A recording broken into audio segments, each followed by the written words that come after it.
这个大地震虽然有真侪民众幸运逃过一劫，但是亲爱的家属至亲生死不明。灾区恐惊阁会出现着传染病，灾民的处境是非常的艰难。虽然72小时的黄金救援的时间已经过了，也毋过救援人员也是努力伫土石堆要来找生还者。陆续传出好消息，土耳其的救援人员救出着几内的生还者，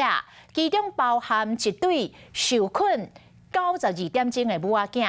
这个查囝从救出来的时阵，阁剩一只手，会手甲大家来拍招呼，来报平安。所有伫在场的人员拢真激动，嘛来鼓舞着所有的搜救人员。听到阿摩托壳下口有动静，烦恼讲会随时放落去情形下，搜救人员锁定这个人的位置了，赶紧将人要甲救出来，因摕这个保温的物件，将这个女性真细日甲扛出来。伫这个时，伫恁桥顶的这个女性呢，下手阁愈个愈大下，包括救援人员在内，现场人拢真激动，大家拍扑啊！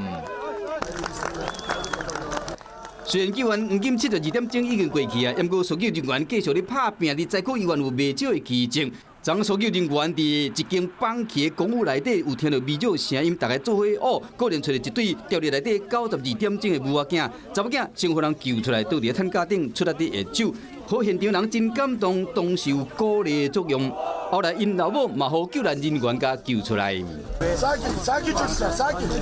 类似的奇迹嘛发生伫土耳其的南部，救援人员伫2个倒去建筑物内面救出生还者，其中一个查某囡仔被发现的时，已经好在阿摩托角底差不多90点钟，进前被救出来一个查甫人是掉入内底有77点钟。This is a very, very careful and delicate operation that's going on to try and see if they can locate any survivors, because so far they haven't been able to. 虽然陆续有好消息，不过更加侪是互人伤心艰苦的故事。真个民众虽然好运逃过一劫，不过亲人却是下落不明，生死未卜。伫整理家己受伤的情绪同时，爱阁安慰着惊的囡仔，未来日子嘛唔知要安怎过。伫重大灾难发生后，灾区往往拢会出现传染病，灾民的处境恐惊会更加困难。华视新闻看起来，赶快订阅我们的华视新闻 YouTube 频道，欢迎按赞、订阅、开启小铃铛，最新最及时的资讯要提供给你。